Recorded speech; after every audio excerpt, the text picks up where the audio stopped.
Imagine more. We have a great show. I know you missed us because it's been weeks since we've been on. Month even. Month, yes. We had some more moratorium that we had to, regress and heal our wounds because it was definitely a difficult last month. But we're back nevertheless. We have a great show. We have great guests on today, Matthew, and we're looking forward to hearing his insight. He's been in the chat world, in Twitter, or X, and we're looking forward to hearing his perspective. Finally, I think it's the first time guest. So I gotta give you a clap in the hands for being here. Yeah, I've tried to get Matt on before, but we finally made it happen today. So yeah, we did. So that's awesome.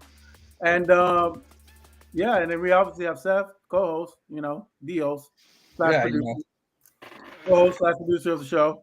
doing We the have, Lord's work. you know, get yourself a glowing globe from me to you. So we're looking forward to it, but I'm not gonna talk anymore. Seth, let me know how you been, man. I've been pretty solid. Actually, I've been really good, which is weird because society is collapsing. So, it's always how it goes. You either have a personal life or like the rest of the world is doing okay. So at least things are going good on my end. I'm pretty happy. So, but Yeah. I'm trying to. That's because I've been trying to disassociate from the political scene. But here we are back again, ready to cover everything that's been happening since we last streamed literally the day before the election. So, Yep. And we're back. and Yeah. boy, has a lot happened since then.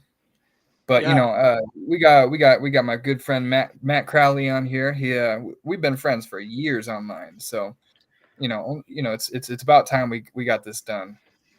I'm Oh sure you yeah. got a lot to talk about. I mean, you've always had one of the most like unpredictably interesting perspectives. You're always That's very crazy. one of the most open-minded people. One of the most open-minded people I know because you're always willing to shift whenever you find new information. Whatever the best idea is, you try to follow that. So I'm very interested Oh to see yeah. where you are now with everything. How have you been, Matt? I've been doing good.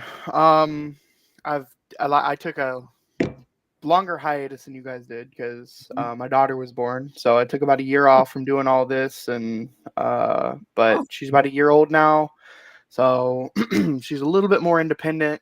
Sleeps through the night, all that. So I'm able to come back on and do things again. So yeah, That's wow! awesome. Congratulations. That's thank awesome. you.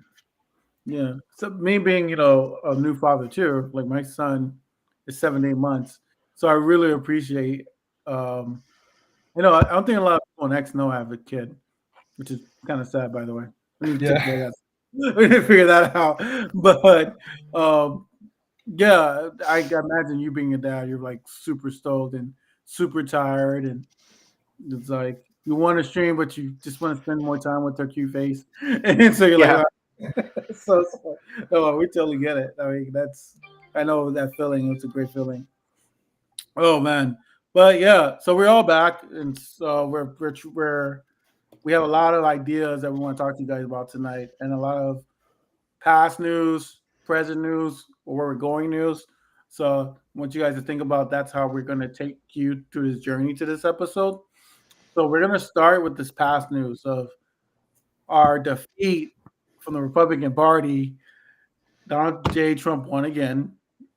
Um, it was very unpredictable. I mean, we were at least gassing ourselves up into thinking that it was going to be a much different election, and so we're all a little taken aback for what actually happened there. yeah, but I took it, and I'll let you guys chime in on this. When I reflected back, I talked to my wife, Jenny. You guys don't know her. Where I talked to my wife, and we kind of reflected back, and we was like, you know what? She just didn't have the it that you need to become president.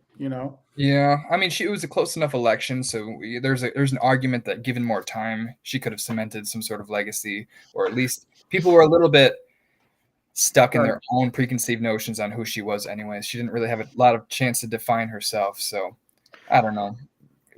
What do you guys think about that? Do you think if given more time, she would have won this? yeah, Yeah. I Go ahead, man. yeah. Oh, I'm sorry. Oh no, I was just gonna say yeah. I do 100% believe if Biden would have bowed out near the beginning, because during his last campaign, he did say he was transitional and he would, leave the future up to the next generation. But Mhm. him deciding to try it again at the young age of 80, I think 84, whatever it is. Yeah, just I believe that if she would have given like an actual primary, standing up against other ideas that are like hers, Yeah. and if she would have won that, she would have been a stronger candidate than, kind of being thrown in there at the last minute. It seems like kind of being their only option because of, FEC rules and things like Mhm. that. Yeah, if she would have run against people who would have challenged her and her ideas in a primary stage, and she would have won that, yeah, that would have been a better. Yeah, no, yes, I agree. I totally agree that it would have been better. I don't know if she would have ultimately won. I think that I've always had the same issue with her. It's just like I believe she doesn't have enough charisma, Mhm. and as you heard me say this, that when uh, when she got what's his name? Man, I already forgot his name. He needs to work on Tim that. Walz. Tim Walz. There he goes. When he got him, I thought that was the greatest picture ever because I thought he had Yeah. all the charisma in the world. So I said it, Yeah. and it just wasn't enough. And it's charisma has to come from within. People are voting for you because they like you. This is how. And they're not voting for a vice president. They're voting We're for not, the. well, yeah. So I just definitely think there was better candidates that could have hold the flag. Like I know your mom. I think your mom doesn't like Megan Whitmore. Or your dad. One of the Oh, two. that they both hate her because they're Republicans. Yeah, But yeah, yeah. Gretchen Whitmer, right from Michigan, and yeah, Seth fell off. Your video fell off, Seth. yeah, I can So see that. yeah, Oh, he's back. So I you think see she my would have audio been at better. least. Yeah, I can still see audio. Oh, and we're back again. Yeah. So I think that she would have been a good candidate. I thought that the TV president from California, Oh, Gavin Newsom, Newsom. Gavin Yeah. Newsom. would have been a good president. Um, and that's the only two because I think they have like and you know what I also like Shapiro now. Ah, No, you can say what you want about Shapiro. He has swag. He has a little swag. um, he's a You little know, swag, and I actually do think he'd probably have won. But that's the situation now, which I think would be bad for the Democratic Party over the next 8 years. It definitely would not be a change candidate. He would just be more of the cementing same. Yeah. cementing the status quo for the next however many years. Then we would never really get any sort of policy achievements we're really going for. So. Mm-hmm. Not really my guy, and I really hope he doesn't win or run in 2028, which he will. But Yeah. I think other people on there like Andy Bashir from Kentucky would be interesting. Yeah. But they say He's anytime good. you have a Southern Democrat, they kind of do they really overperform. So Roy I, Cooper, if I he don't wasn't know so old. who who was that? Matthew. Roy Oh, Cooper. Roy Cooper. Yeah, the governor of North Carolina. Yeah, I think that Roy Cooper was good. Was he like a basketball background, something like that? I don't know, No, but North Carolina no. sounds like it. I'm thinking something else. But I think that both you guys, the candidates you guys think are definitely big players in 2028. I don't think Kamala should run again. She In should. my opinion, she shouldn't run again. She should, go be the governor of California because I definitely think she'll win 100%. that. She'll Should win win. that race. But I don't think that. I just don't see her in a presidential. At least not now. From what Yeah. the version that we have of her now, like obviously she can get better and develop, what she needs. But right Yeah, now, but at the same time, she's older than people think. She's 60 years old, so in 8 years she'll be 68. She'd have the same problems as I don't I know. don't think age is such a big deal. I just watched Trump do a pep rally. Prep rally. That's what he. That's what his post Yeah, his press basically. conference becoming prep rallies. No, I just seen him do a conference. He looks like he has dementia now. Yeah, he probably does. So it's like people really don't care how old you are. They just want to make sure that you're competent. The problem with Biden was he went out and he did a debate where he just looked like he wasn't even there. Yeah, Like he didn't talk. So I think he would have won in a landslide if he sounded just 10% more competent at that debate. So, I mean, I don't think age is such much of a factor. She can really develop herself and become a force. But as she's currently modeled, I just don't see her winning a general election. I just don't. Yeah, I don't see it anymore either. But I'll admit I had a lot of doubts about her before she actually, announced. And after Yeah, that point, she really, really impressed me. I'll admit that. Like, she really changed my perception of her all around.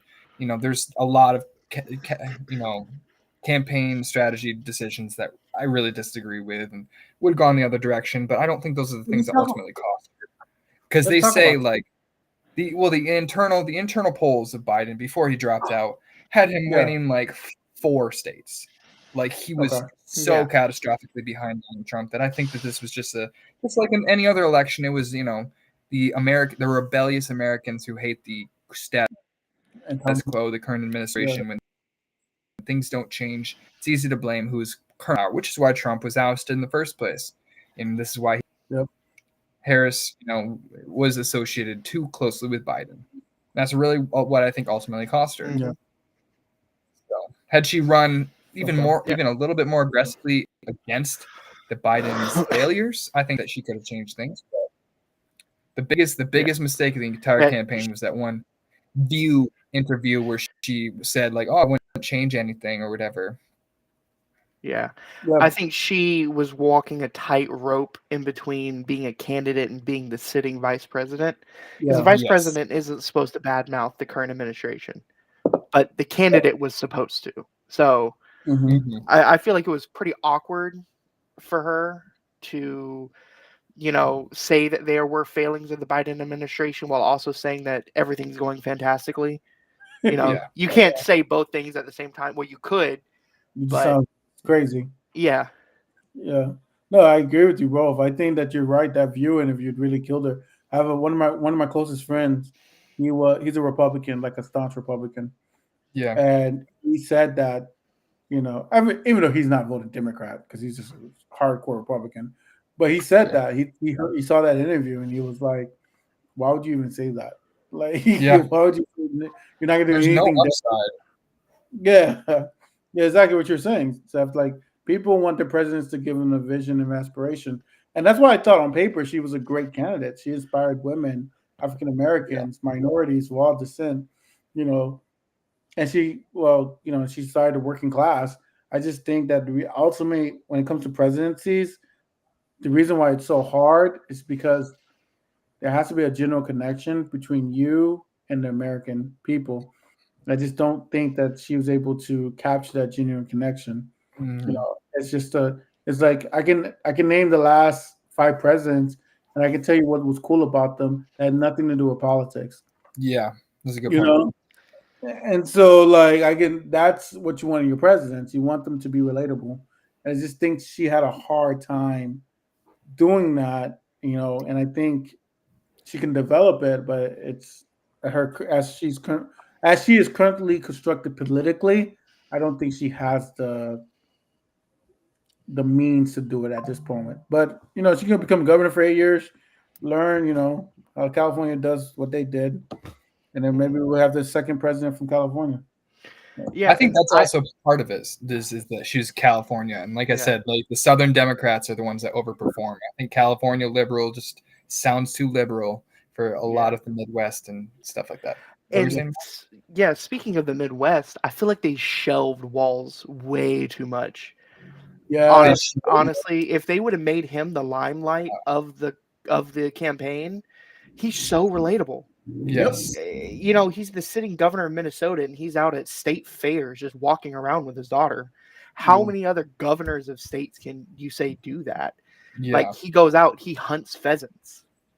How many I he don't even could know what that appeal he could yeah he could appeal to the Midwestern flyover states, and that's the reason why they picked him. Yep. But I feel like, I never seen him by himself ever. He was always Yeah. there with Kamala. He was Yeah. always the one to introduce her, but he was never in his own limelight. And I know, like I said, the vice presidential pick is just supposed to be there to garner a demographic that you yourself couldn't get. But, running against a very unique candidate like Donald Trump, you need to make your pick, especially, even though I don't think he's as old as Kamala. I think he's younger than her. No, but marginally, but like months, Yeah, but he looks older. Yes, but you're honestly, you need to put your old white man who shoots guns and goes to state fairs in front of audiences, especially in places like the South. That would have 100% done it in for places like Georgia and Mississippi and Kentucky. Kentucky votes regularly for Democratic governors, but when's the last time they voted Democrat for a presidential election? What, maybe Bill Clinton? I don't know. Yeah. But yeah, I feel like Kentucky. Yeah. If Can it wasn't, you imagine if they ran a campaign of Tim Walz, the Hunter, versus the two Ivy League grad coastal elite, Vance Trump, which would be more relatable? Millionaires and billionaires. Exactly. Had they really been able to properly market it, except for the fact that at a fundamental level, they weren't really willing to take on the populist messaging that they really needed. They did it in a little bit in the beginning, but they just sort of shied away once they were really catering to the donors. And if there's anything that we should have learned from this campaign, money is not the ultimate driver. Oh my gosh, yes. She made $1 billion that she had raised, and it got her nowhere. That historical. Glad you walked into that, because that's the next topic. It's like, how do you mismanage that kind of money? Yeah. Like, I just don't understand it. It's like, you raised $1 billion. I don't even think Obama did that. Yeah. I mean, money is different now, but still. It's like, how do you mismanage it? That was another bad reflection of her campaign. It's like, what were you raising all that money for? Well, I don't think that was the ultimate problem. Is my point. Is I think that's the ultimate problem, but that's one of the problems. No, because the way she spent it was very intelligent in a lot of ways too. Because they had so much money that they had excess money, and they were leaving that money to down ballot races and stuff, trying to build other campaigns up, which was not a dumb idea at all. But the thing that was different between them and Musk was Elon Musk was using his money in dark ways. He wasn't even he was being immoral with the way he uses money. Borderline cheating using the money. I'm gonna offer $1 million a day to somebody. I'm gonna, they would send like these artificial texts to people. Yeah. Do you think that's gonna stop? No. I think he put a game plan that's gonna happen in the next forever. Yeah. We'll do campaign financing, because now everyone sees like, hey, I always said that. It's funny. It's like, we always say these things in joking manners until someone actually does it. I was like, what if you just paid someone $5 just to vote for you, or $20 just to vote for you, and just get their vote that way? We always said that jokingly. I mean, most people say that, but then he actually did it. Kinda, yeah. Well, he did it by being like, you not to vote for me, but sign this pledge and promise to register to vote. Blah blah blah blah blah. But if you realistically got $1 million from somebody, you'd probably vote for him. Yeah. And I remember back in 2016, whenever Yang did his whole UBI thing, I remember that was a big sting with people. That basically he's giving people money to vote for him because he's buying votes. Yeah, I remember that being just a big thing. And one of the he wasn't a very strong candidate to begin with, but I know that was like a big stain against his campaign. And now you have multi-billionaires buying votes. Not only buying votes here, but buying votes internationally. So it was literally like Trump versus Kamala, excuse me. Yeah. And we had Waltz versus, who's this guy? JD Vance. I know because Musk is the vice president, as we know. Yeah, that's why. Buddy Trump's the vice president. No. I think Musk is the president. Yeah. It's like whatever Musk says, that's what we're doing. It's Yeah. really embarrassing, and this is one of the things that actually is like, I'm trying to see the silver lining of everything, and it's horrifying that Trump won, and the things he's going to do is horrifying. But had we gotten 4 years of Kamala Harris, we would have lost in 2028 definitively to to some charismatic, probably Nikki Haley or Tulsi Gabbard, and they would have blown her out, and then they would have 8 years of Reaganite type policies, and they wouldn't even be unpopular. That's the thing. But we're in the scenario where Trump is so catastrophically foolish. He's literally forefronting a billionaire that basically corrupt bought him. And it's not a secret to anybody. They can see what he's in every single policy administration. You can't really dance around the subject. So he's just forefronting all of his corruption and hiring TV hosts and stuff like that. And it's really going to make the Republican Party embarrassing. And I think that a lot of people are going to start to realize that. A lot of Republicans are already starting to regret their votes and already like, what's up with this? The infighting's already started, and he hasn't even taken office yet. I think this is going to destroy the Republican Party because they don't have a predecessor or a successor. I know the fact that Donald Trump Jr. is leading the votes right now for 2028 is so funny to me, and I think it's going to be really bad for the next 12. I know I think it was an interview with Business Insider that Musk did not too long ago, where he sat, or the interview was like, well, you can't become president. And Musk made an off comment remark, said not officially. Yeah, exactly. Wait, what? He did? An interview with Business Insider magazine. The interviewer joked with Musk, basically stating, you can't become president because he was born in South Africa. Yeah. And Musk, jokingly said back, not officially. Yeah. And it's so blatant that he's not hiding it. Neither one of them are hiding it. He's not hiding. Because he knows nothing's going to happen. Nothing's going to happen to him. He will ride into the sunset with his billions and billions of dollars. So come 2028, I mean, I can't imagine that the American people haven't caught on to this bullshit, and I can't imagine the Democratic Party is going to replace Harris with somebody who less electorally viable, especially since they can't be the ones replacing it. It's the American people in the primaries this time. So, dear God, hopefully we get it together, and this is going to be an administration that wins in a landslide because of how horrifyingly blatant the Republican policies are, like imperialistic. Bomb Iran, bomb Mexico, all this stuff, crash the economy with tariffs. I can't imagine that this is not long-term good for the Democratic Party and their goals overall. Well, the one thing, and I won't say it's a very contributing factor to her loss or by subsequent, Biden's loss.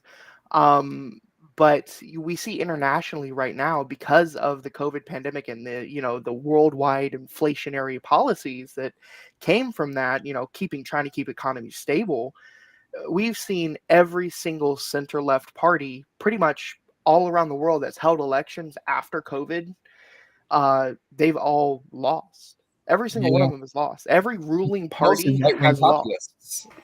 Yeah, they've all lost because inflation hit everybody and they were the ones to blame. And I feel like this election, no matter, if you were a part of the incumbency, like she was, people are going to blame you for what happened. And like I said, I feel like he should have really taken those polls early on seriously. Or I don't even think that his team gave it to him. I think they hid it from him. But I feel like they should have really, really seen that a historic loss was coming and said, okay, guys, I said I was a transitional figure. I'm not running again. Great. Fantastic. But that's not how history happened.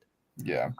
Now we get to deal with 4 years of maybe I'll be able to go vacation in Greenland next year. I don't know. Think about it. 2 years until they don't even necessarily have the majority anymore.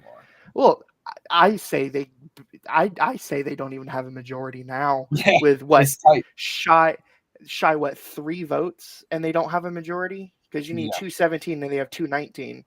So literally just 3 House Republicans just need to be absent that day, and the Democrats can pass whatever they want. They don't even have to vote against. They just got to be day. So Yeah. what do you think? Okay, no, let's table that because I want to talk about Yeah. that later. Yeah. But let's so we're gonna table that for now because I want to talk about what do you guys think these next 4 years are gonna look like. But I want to move over to the transition. Now we've been gone through this transition, so we haven't been able to talk about some of the picks. So I'm gonna throw some names out there. You guys, tell me what you think. Let's start off with Tulsi Gabbard. Snake. Yeah, definitely. She completely sold out all of her values for money and popularity and fame. Although, come to see a lot of background information, she might not have ever held those values in the first place. She, if anything, she's returning to her origin, which Really? she was raised in this cult, super homophobic cult. Her dad was in politics. They're in Hawaii, where you can't be a Republican. So she was, she Yeah. ran as a Democrat. So, So, but fundamentally, she's not. She's always been kind of nationalistic. She's in the military. She's not. But she's hella charismatic, and I think that she was a Republican nominee, she would win. Like Yeah. that's what I'm paying attention for in 2028. I hope to God it's Donald Trump Jr. I know that's stupid. Like Donald Trump Jr., who literally has been seen doing cocaine on like on camera next to Donald Trump at rallies. Like I would love to see them try to do that. He would lose like landslide. 40 states. You know, he would not do well. It would be very, very, very bad for them. And I think that Democrats could win an LBJ size majority. So that's what I'm really, really heading my whatever. I'm just betting on that happening because it's going to be Donald Trump Jr., JD Vance, and then like what Nikki Haley would probably run but lose, and then maybe Tulsi Gabbard runs or something like that. That would be interesting, but we already pretty much know what it's not like it's going to be a Marjorie Taylor Greene or anybody, somebody who's not already in the Some conversation. Black, yeah. Yeah, I'm worried about more our bench than their bench. I'll tell you that much. You know, You're worried in what sense?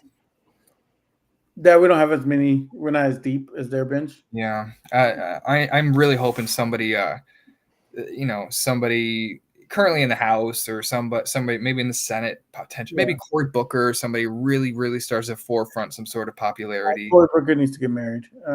Maybe that's what happens. Yeah. Maybe gets back together with Rosario Dawson or whatever, and celebrity. I hate to say it, but it's just politics. I mean, Yeah. presidential elections, it's like you have to be married, you have to have children. Mm-hmm. It's like it just doesn't work. It's like a single man. It's not going to win the presidency. It's just never going to happen. I mean, but I hear you. I hope it's someone from the Senate who has. I don't know anybody in the Senate right now. If this were 3 years ago, I would have said John Fetterman, but he's clearly lost it. He's 3 years ago. Remember 3 years ago how cool he was. Now he was cool, but now he looks like a grumpy old Republican. Man. Yeah, he looks like a grumpy old man up there. I don't see him. I don't see anyone. I think it's gonna be the governors. It just literally is gonna be the governors, and they're gonna hash it out. We're gonna pick between the two of them.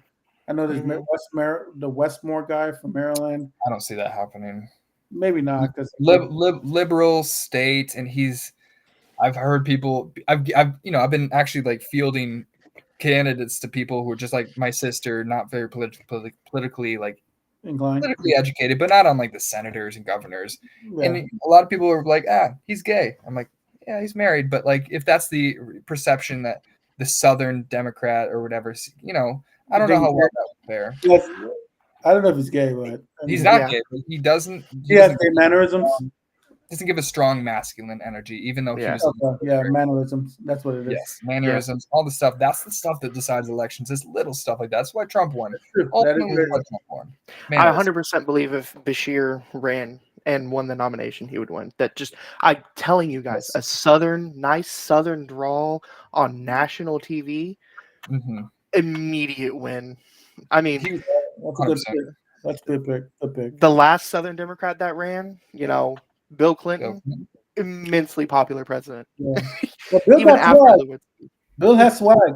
Bill's like guy. You're like, man, I want to go get a beer with Bill. Yeah. That is my only concern with Andy Bashir, though, is I've seen him on TV. He doesn't have the charm that like Tim Walz. If it was an Andy Bashir with the charisma of Tim Walz, that would be he'd win 75% of the vote. Right? Oh wow. But Andy Bashir is a little bit. He's a little dry. He's a normal guy. He's a normal guy. That's the Yeah. that's the problem. He doesn't have that universal charm, but he's enough charm to win a deep red state with running on trans rights. I mean, it's pretty wild. Yeah. He's got something there. My call. I think Gretchen Whitmer's gonna win. I would love that, but I'm concerned. We're there. I think the American population, whether they're right or wrong, is going to be concerned about her as a woman after having 2 women lose in a row. I think that they'll try I think after this administration they'll give it a shot again, but this time it's gonna be a man. I'm almost sure. Yeah. But I said the problem with Hillary was she had the Clinton name. That was her biggest issue. Yeah. And the problem with Kamala was she didn't have swagger. So I think. I don't think that's even necessarily true. She had her own swagger, but I think that a lot of people didn't. Well, first of all, they didn't like pay attention. So most of her swagger that she forefronted was in the campaign, and they had already spent 4 years having a developed opinion of her. It's not like a lot of people were really changed, by the campaign. I think there's a name in here that none of us are saying, and I really think that it will happen. I honest to God believe JP Pritzker would be fantastic. I think the only holdback is he's from a pretty liberal city and all that stuff. But he has the money, he has the swagger. He is Trump. Yes. But blue. I agree. I would sign up for his campaign on day one to help campaign for him. I think Big he'd be boy wonderful. Pritzker, 100%. Yeah, he has the swagger. That's I know he's done crimes and gotten away with it. Yeah, I would love that. That he's a top 3 pick for me. Yeah. As far as I would love to see Walz try. And I would love to see him. And I would love to see Walz can't win. I know. I just said I'd love to see it, though. I don't think he's going to try. After that VP debate, that actually made Vance look more normal. Yeah. Yeah. That was the weirdest debate in history. It was like, I like you. Yeah, I like you too. Isn't this a debate? Yeah. Yeah. It was a lot of formality and a lot of respectability politics that we haven't seen in a long time. It was a little disconcerting. Yeah, right. It was like, this is American politics. Someone talks about someone's mom. Yeah, but I think after Waltz's underperforming in that debate, yeah, I think that's gonna haunt him. I mean, he's a great guy. I think he'd be great as a hype man, which is kind of what they used him for. Yeah, but attached to an administration, fantastic.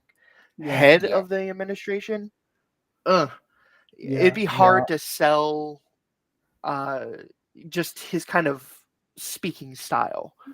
Yeah, it's not. I don't know if I agree with that. I think his speaking style is probably one of his biggest strengths. But I think what's interesting is how. When you're saying about speaking style, I think when you say when you're thinking speaking style, it's not the way you approach it, it's how you approach it. Like he doesn't know when to throw out a zinger, or he doesn't know. I felt like he did. He doesn't. Well, yeah, but that was like studio news. That wasn't like on the fly. Yeah, right. Yeah. It's like what CNN talk. Like it's like for him, it's like okay. When you look at Trump, Trump and Biden actually are both good at it. They know how to throw fingers at not 2024 Biden, but I agree. Yeah, they both were really good at man, I'll take you in the back, and if I was younger, remember Biden said that and when yeah, we're like, was that Paul Ryan or? Yeah, I don't remember what he said, but those are the things that people remember. It's this strength that comes into the way you speak. And some people are just very, very polite. I have, I just myself, a lot of my clients think I'm very polite when I speak because I'm not. Yeah, that's definitely true.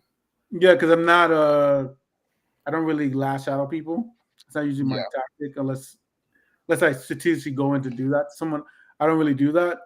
So that's what people are saying, that it's the way I approach it. That's what they're talking about. They're not really talking about. I feel like I'm the opposite, where I'm willing to interrupt you in the middle of the sentence. I'm very confrontational. But that's what people look for. When you're looking at president, you're looking at the guy who's like, man, that guy's an asshole. But I like him. I don't know why. That's what they look for. Especially when they're considering foreign policy. I think these are some of the points that I had heard from random people, Uber drivers and such. Oh, do you think Kamala Harris, how she would handle this with Russia? Do you think she would really be able to? Blah, blah, blah. And I think a lot of it is rooted in sexism, but I think that there's this fundamental nature in which she's a black woman, so she has to be very polite and all this stuff and can't be seen as aggressive. And that's some strength that you need when it comes to attracting a certain base of voters where they want somebody to protect them from Russia and China, because those are their biggest fears, because they don't know shit about the economy. They're voting for somebody to protect them ultimately. And, since she had to balance so many different things because of her inherent nature and her demographic or whatever, I think that there's a lot of missteps that ultimately happened because of that. But maybe it's just an impossible challenge. I really think that she did the absolute best. One of the best that she could have possibly performed. There's certain things, but she really, for a lot of the campaign, was really performing at her best. And I think at the end they've made some mistakes, like not going on Rogan or whatever. But I was having this conversation with my wife. We were driving to work one day. And, I was just, getting her insight on why. Because if you guys didn't realize, most women don't vote for women presidents. It's just I mean, that's not statistically true, but what do you think about that? Well, for example, I don't think did she run away with the women vote here in this last election? She didn't. No, she didn't run away. When I say, for example, look at Obama. When Obama ran, he had 90% of African American vote. That's a runaway. Yeah. You're not going to win that demographic. That's not fair, because the Democratic Party inherently has 90% of the black vote. So I don't think that's a fair comparison. Well, no. Women are fundamentally still about 50-50. Let's think about it. Could Kamala get 90% of the black vote? Because she wasn't. She wasn't nowhere near that. She did, I think. No? No, she was nowhere near that. Would she get 87? Pretty damn close. I don't think she got that. I think she did. And if she didn't, then what, people voted for third party or Jill Stein or something? Trump did not get over 10% of the black vote. I'm almost positive about that. No, he didn't get but she didn't get 90% of the vote. I dare tell you that much. She didn't do that. Well, I think she didn't. The people that showed up, I think more African American people just didn't vote. I think that the ultimate cause of people not turning out to vote. I don't even think that it was, and I think that's the biggest misstep in her campaign strategy. Was she was doing so strong in the beginning that she really wanted to, put the final nail in the coffin. So she just started shifting her messaging a little bit because she wanted to take in her current coalition and make it bigger with former Republicans and such. When, maybe she got 1 or 2% of Republicans to change their mind, but she got 7% of Democrats to just not show up. You know what I mean? I think this is the ultimate problem, is she scared away her potential more left-leaning votes. I don't think that catering to the left is ultimately a good strategy, so they don't constitute a large voting base, but I do think that scaring them away is a costly mistake. Okay, well, I tell you this. I'm looking at some polls numbers right now. Well, not polls, but results. She got 77% of the black vote. And what did Trump get? I think he got 13%. Wow, that is an overperformance, but not majority, or not. Or not like massively. I will say, the black vote in the election definitely was a cause, but the number one thing was the Hispanic vote. Yeah, that was a major shift. Yes, that was a huge one. That she lost. Yeah. She didn't lose Hispanic men vote. She lost pretty bad. Yeah. Somebody says in the chat she won 92%. Of the black woman vote. I do think when it comes to the Latin vote, I don't think that has to do with policy. I think that's actually thing. Law Reby, thanks for the shout out with the statistic. I think that's probably right. She did get high among black women votes, but there was a black men vote. She didn't do as well. She did better than people thought she was going to do. Because people thought I do think most of the stuff, and I've been very critical of the K-Hive and their strategies, and everything is racism, sexism when you don't like Kamala Harris. I think there's a lot of personality stuff that people don't care about. No, that's personality. That wasn't but around the margins, I think a lot of black and Hispanic men just didn't vote for her because of sexism. I think that is a true thing. No, I think that So my thing with the black and Spanish vote, I think there is a, and I was talking about Jenny about that. There's a culture, Yeah, divide that's going on right now. I don't think that's more race than more just a culture divide. Right yeah, now, they're having. I feel like a lot of men feel like they're not really being put in the conversation I agree with about that what too. needs to do the country. Because right now, and that's just part of overreaction to Me Too. Because Yeah, the Me Too movement, then you had a lot of other different groups pop up speaking about their rights. And I feel like a lot of the minority men felt like, hey, we have no one really speaking for us. yeah, That's and why, I don't think that they're fair in thinking so, but they were an not unaddressed fair, group but that yeah, people just assumed that men are going to be men and stuff like that. When I think that's a much more reachable group than they could have had that they could have accessed. they I could have. think And that was their attempt with having Obama talk down to these men and blah blah blah blah blah. But that I, hurt. That I hurt. don't think Yeah. that the way they went about it was very good or thought out. And I think that we're just lacking, and this was the common critique. We're lacking a media stronghold on the left. We're lacking any sort of strong figure to really lead. Kamala Harris was somebody we settled on. We didn't have anybody that inherently people are drawn to, and that's Mhm. why we have them. She is the person that we were doing our absolute best to push people and convince that she would be a better option. But Yeah. because there was never a primary, the DEI thing is ultimate. I really think that's a driving force, and I don't think it's like, oh, she's because she's a black woman. I think it's more because she was chosen. Yeah, she was chosen as VP because of demographics or whatever. That's what some people would like to say, but then she just was picked because she was picked ultimately by an administration undemocratically. And I No, think a but lot of the Democrats easily rallied behind her and wouldn't have gone against her. But I think that from the perception of non-democratic voters is that the Democrats are willing to rally around anybody, blah blah blah blah blah. They're being chosen from the top down. The people didn't ultimately decide. You know, we want some. Trump is the people's choice. Blah blah blah blah blah. yeah, that was the narrative after the Yeah, election. That was definitely a narrative. Yeah. yeah, Yeah, I mean that was, but I mean, at the end of the day, you know, it's like Matthew said. I mean, that's really Biden's fault. That's not really no one else's fault. I mean, he put us in that position where it was like we got to run somebody, and we know definitely he was going to lose. So he put it. I mean, that's one of the things. Like, hey, guess what? We didn't really lose because a lot of people don't understand. Like, yeah, we lost the election, but we didn't really lose because really Trump can't pass anything without Democrats. Like nothing can literally pass. So that was kind of a win. It was like a loss would have been like they had supermajority and they could pass all the things, and then Trump could sign it and change laws. Hmm. Really, in the next 4 years, Trump has to double down on foreign policy. yeah. It's Really gonna be. doesn't have anything he can do within the actual country. Yeah. Yeah. He's already backtracking. He doesn't even Yeah, have plans to do such. Like it's not like he's offered a domestic policy agenda. He's basically just been immigration, and I'm going to take over this country, and I'm going to make this country a state, and Greenland's ours now, and we're going to change the Gulf of Mexico to the Gulf of America. Yeah. America. I think these are the representative kind of things that he's going to pursue that are just not going to be ever realistic. And so the things he's going to pursue are never going to happen. And the minor things that do happen are going to get passed. You get a couple little immigration reforms or whatever, tax cut in some way. And, Hmm. maybe tax cut for small businesses, but it's Mhm. secretly like the small businesses are actually corporations that are larger than there's going to be little things that he's going to get past that are going to harm the economy and A harm lot every. of deregulation. Yeah, Yeah, a lot of deregulation. I would tell my prediction, and I'll let you speak, Matthew, because I know you're going to say something. But there's a lot of I suspect the economy is going to collapse in 2026.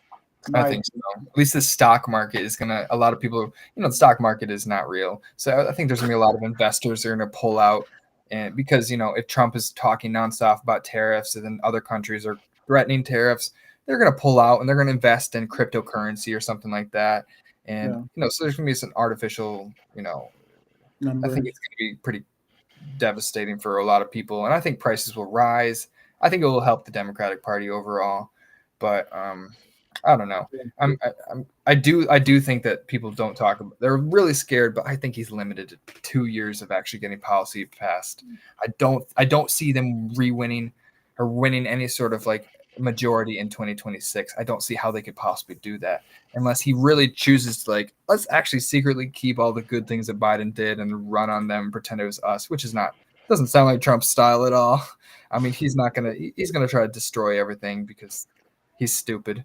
So he'd rather destroy something that was his than run on somebody else's successes. So I think Yeah. they're limited to 2 years of chaos and then 2 years of stagnancy, and then I think we win.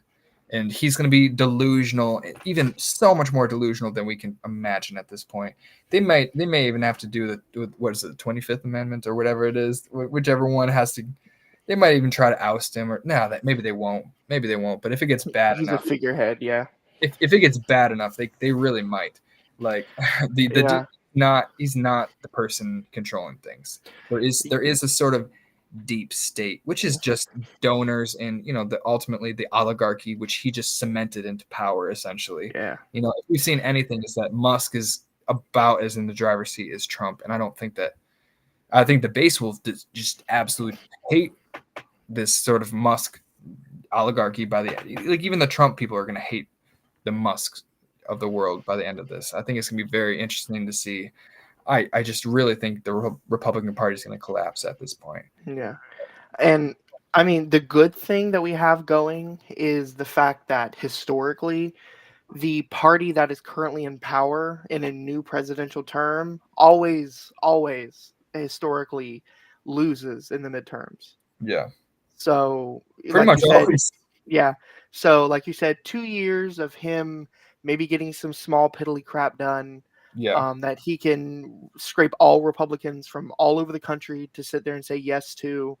And then 2026, we'll see, a resurgence, maybe a couple seat Democratic majority. Yeah.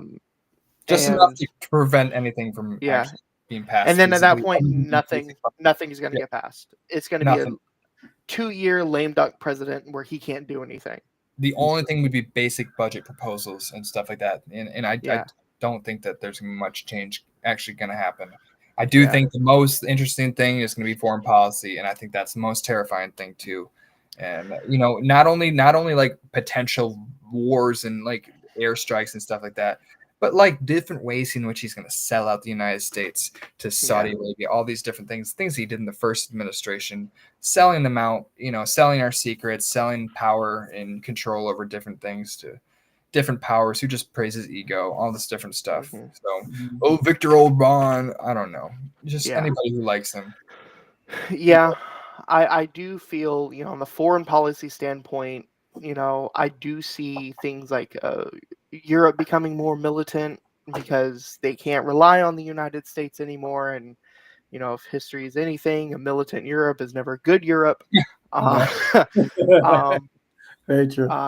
I see a lot of alliances kind of being on shaky grounds or completely being broken, especially, right now for some weird reason with the United States and Denmark.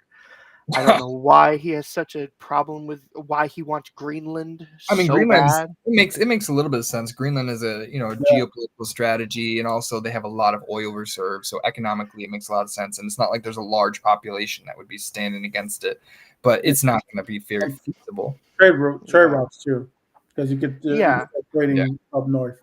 And I don't know if he's ever been and spoken to actual Canadians, but majority of Canadians hate Americans. Yeah. They hate they don't hate Americans, they hate the concept of being lumped up with America. But you're in America. They have sort of a nationalistic, I'm not American, I'm Canadian. Some YouTuber, what's his name, JJ McCormick or whatever his name is, he goes really in depth with this. He's Canadian, he's from British Columbia. He goes, people, we take a lot of the culture, a lot of the symbolism, all of that, but never call us American. We're Canadian.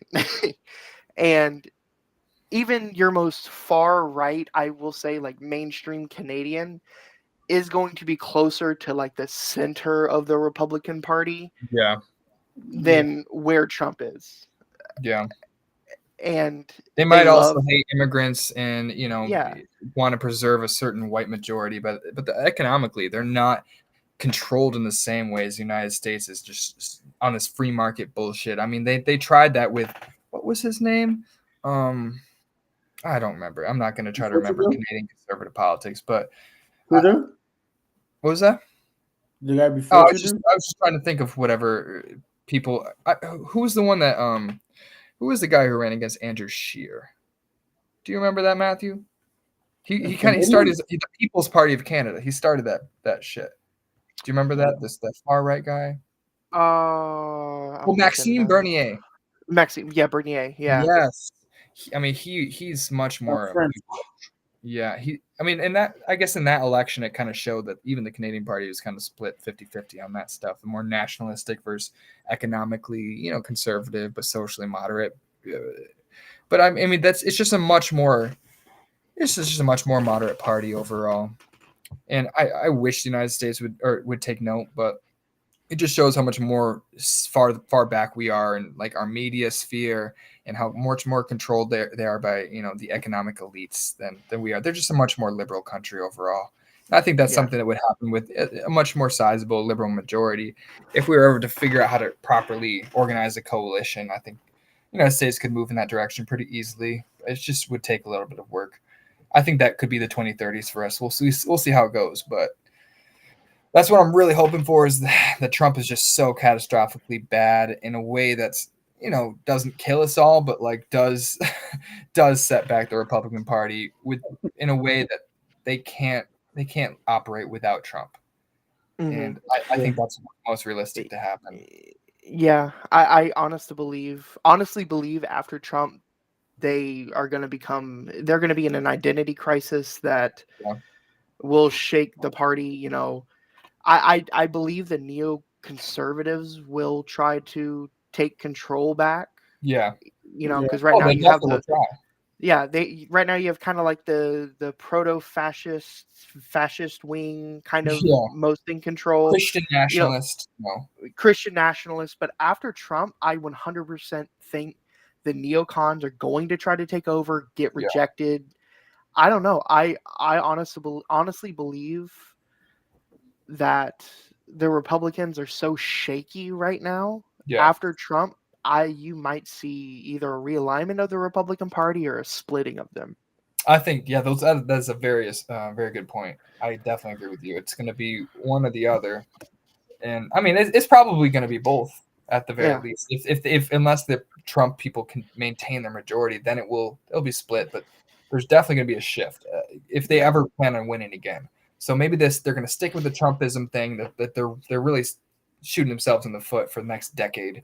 And then I think they'll ultimately shift towards the center in just a way enough to recapture the American people in a slightly center right way that it's kind of like, I can't think of a good example, but I don't know, just economically moderate enough that they like they're populist on Medicare and Medicaid, but they still want low taxes and this and that. And they're cool with gay people, but they still don't really love immigration. It's enough that I think they would, like the Nikki Haley's, maybe even more moderate than they would win. They would win America 60% of the vote. And that's not a good thing. That's why I'm kind of like this. So what's in the chat?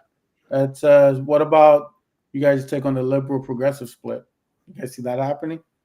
I don't think so. I think I think if anything, we're going to become more aligned than ever.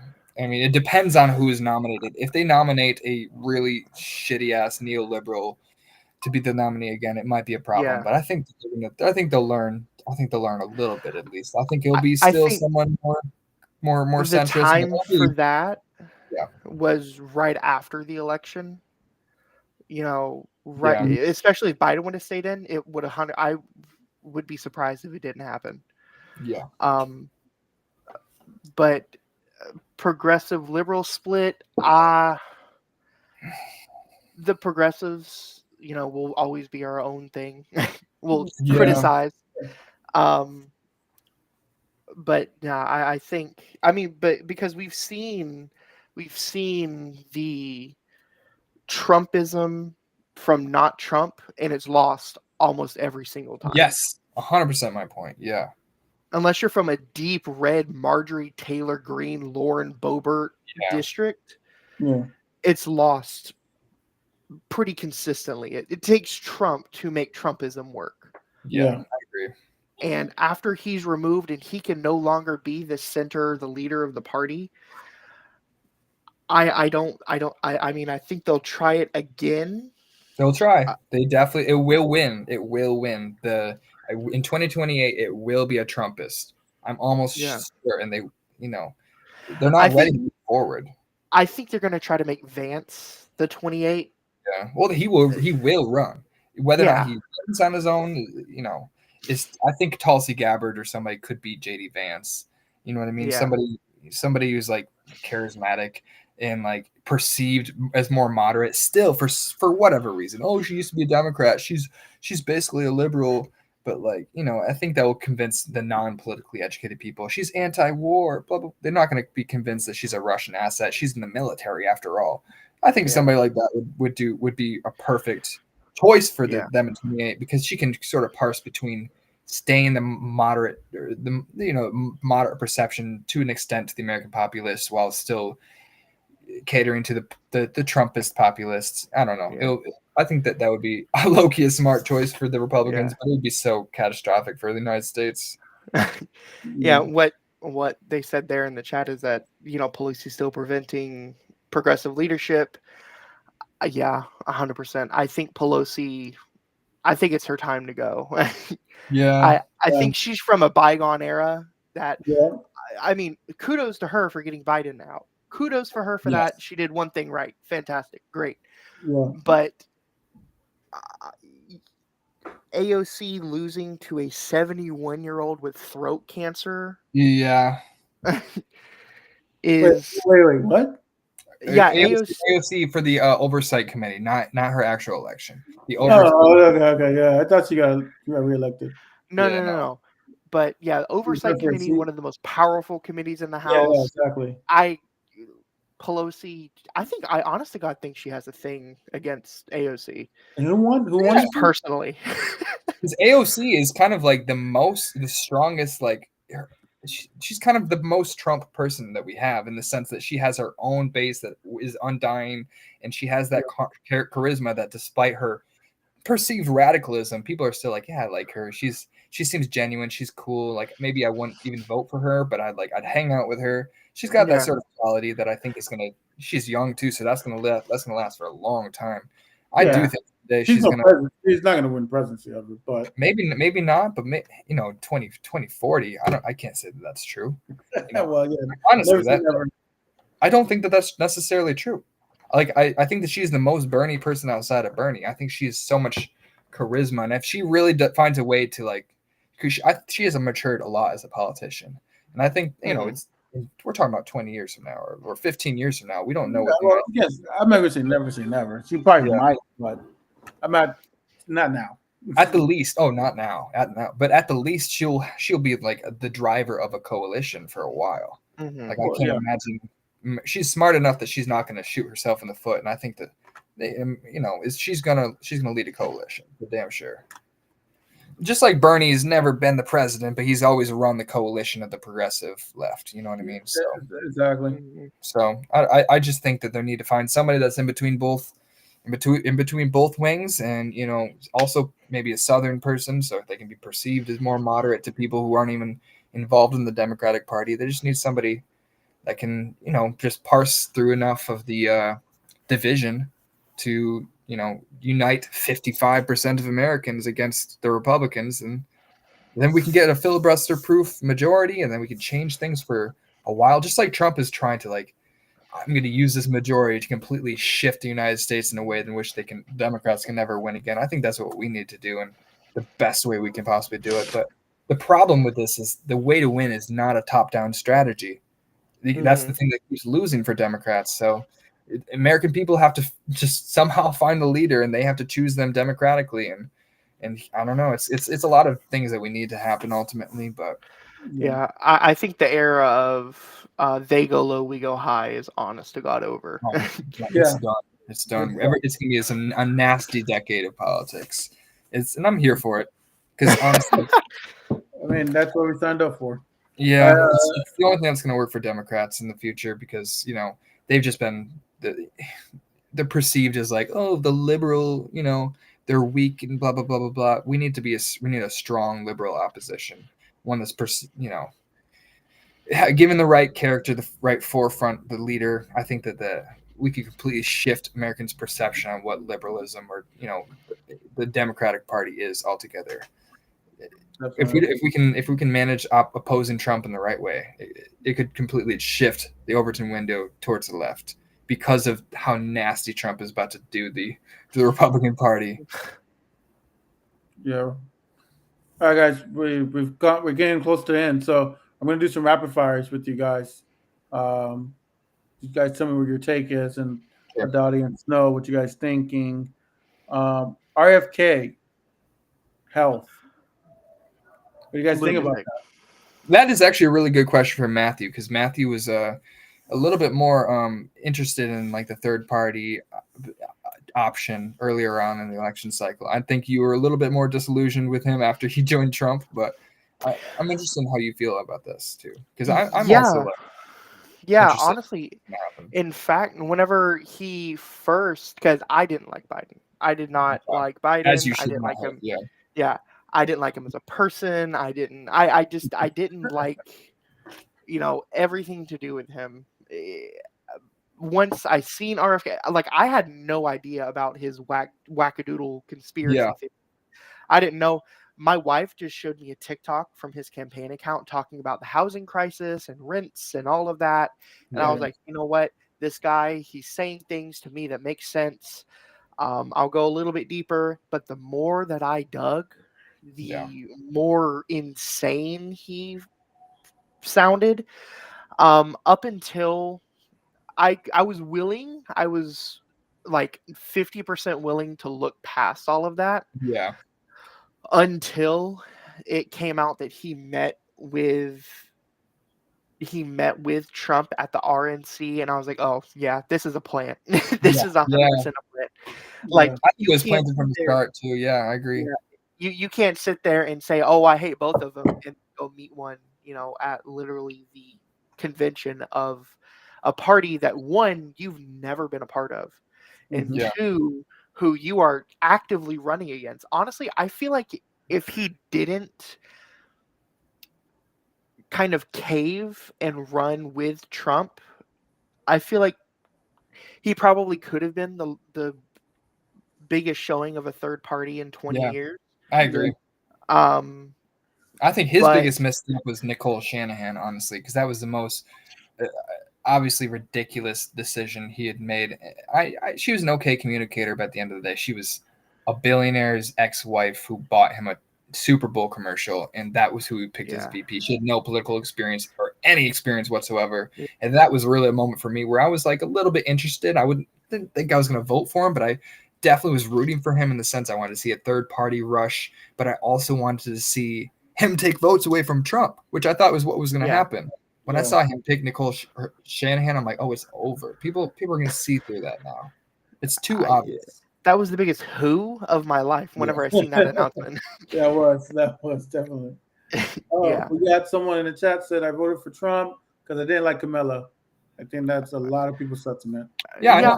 I know It's normal valid. people. I know normal people that voted for Biden then voted for Trump because they thought Biden ruined the economy and he's old and all this stuff. Like to the politically non-educated people, in hindsight, I'm not surprised how this election turned out. Yeah. It's a vote against Biden more than anything, Yeah. even more than a vote against Kamala. Yeah. And thanks PP Jackson 69 for that. And earlier it was Real Vikings were Wolf. Thanks for the chime in. And I am Food Crayon. Thanks for your chime in. And Law Louis B. Thanks for your chime in. All right, guys. So going back to the rapid fire. Marco Rubio, the new Secretary of State. The most sane pick he's had. Right? I, I said in a sense, I agree because he's like at least a politician who's worked with foreign policy, and like he's not a fucking TV host. But yeah, he's also a bad pick, obviously. But Oh, he's a bad person. no, yeah, he The just Secretary of Defense is going to be the Fox News host on the weekend. Wait a minute, you got the guy who can't even get a main job on Fox News. Yeah, And He people at will say, least- "Oh well." no, Go he's a dangerous pick, but at the least he's not going to be somebody that the rest of the world is going to laugh at us for having picked. You know, he at least is like a somewhat sensible person to be talking to other foreign policy leaders, even if I think he wants to bomb them all. But Yeah. it's a good The o- point, Matthew.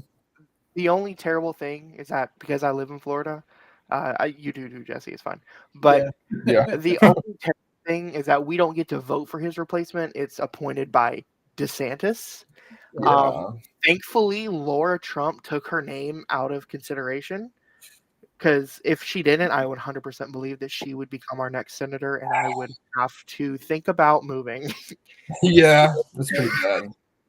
Yeah, like I always tell Seth, like Florida is not this red. Trust me, we are not Yeah. this red.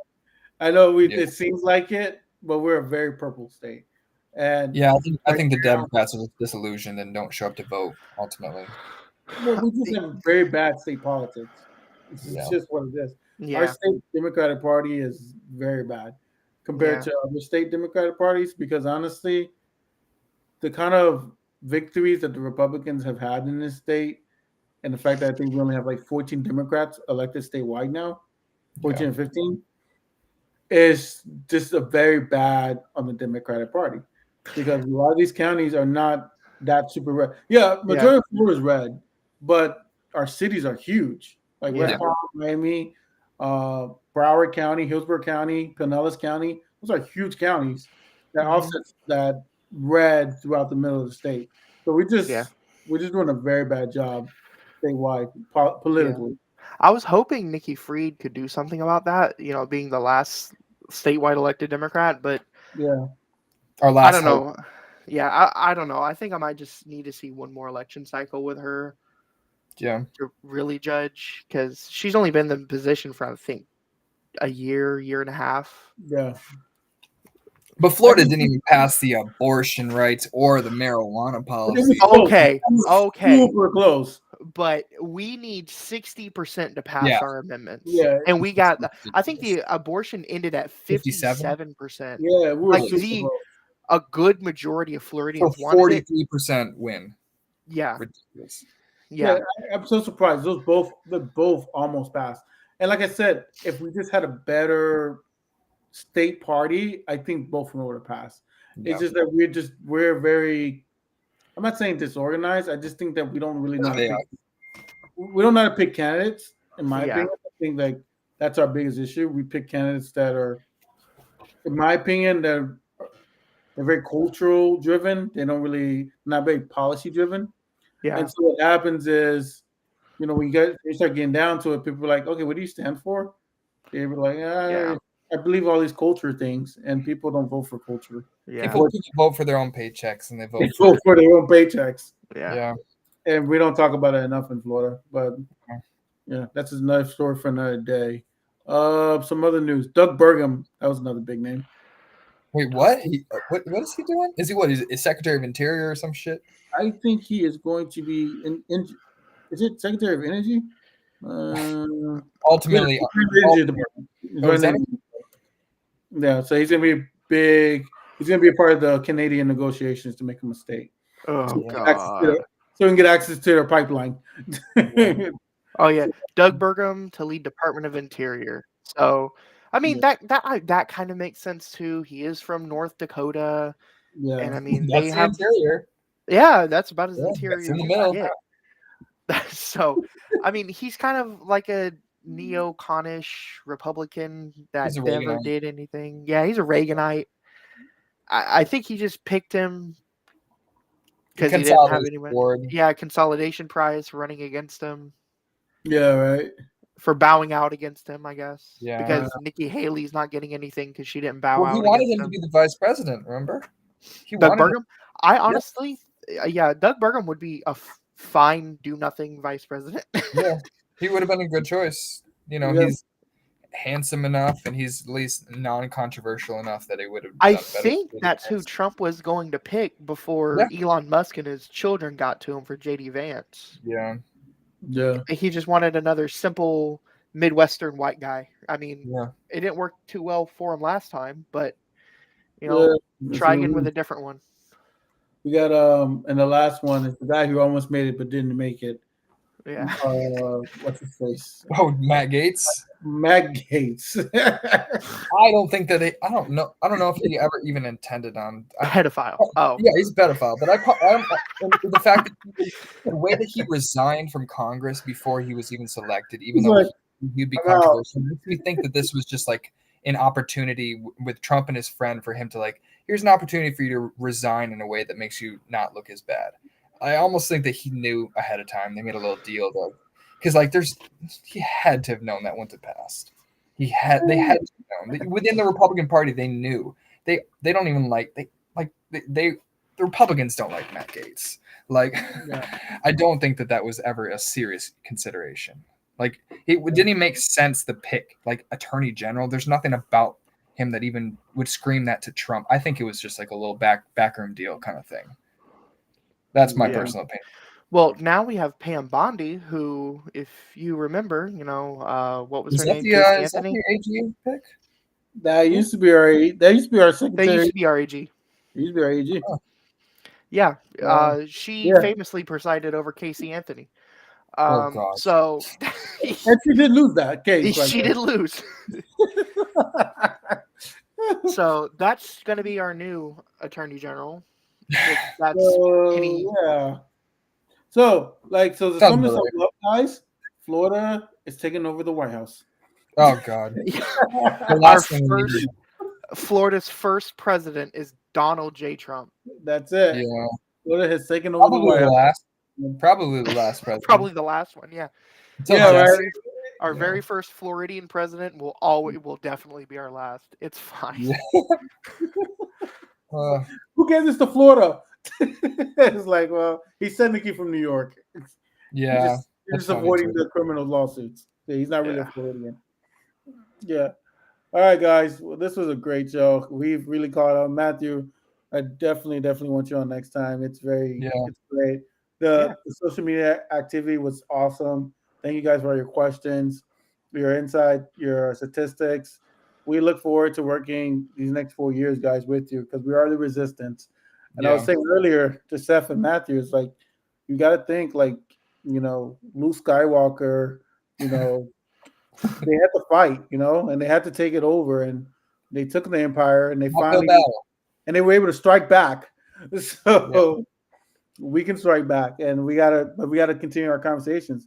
Got to continue the dialogue. We gotta keep getting insight from my perspective, the think tank of the Democratic Party, which is the progressives. So we got to keep chiming in and got to keep helping. So that that's a very good point. And last point is like, progressives are never going to be the forefront. We're never going to be the candidate, but we can influence the liberals in a way that we can change their, they're going to be the forefront, but their ideas is something that we can change. I think that's the goal moving forward. We need to change liberals' ideas in a way that they're more palatable to the working class, but they're still going to be moderate enough for the rest of America to pick. So the next 4 years we need to change liberals in the way that makes them less likely to vote for somebody like Hillary Clinton and Joe Biden, in the primaries. Exactly. Matthew, you got any last final words? I just wanted to thank you for having me on. Fantastic being here. Look forward to coming back. Maybe we'll definitely have you on in a future episode. We can talk more about actual politics, not just summarizing, what's happening in the world. We can talk about ideas next time. Much more interesting conversation too. Yeah, definitely. All right. Well, guys, thanks for coming. We're glad you spent your last hour and 15 minutes with us. We hope you guys imagine more. Stay tuned. This is going to be a great season. And like I said, we need you guys for the resistance. So keep coming in, keep giving your insight, and then we're going to fight back.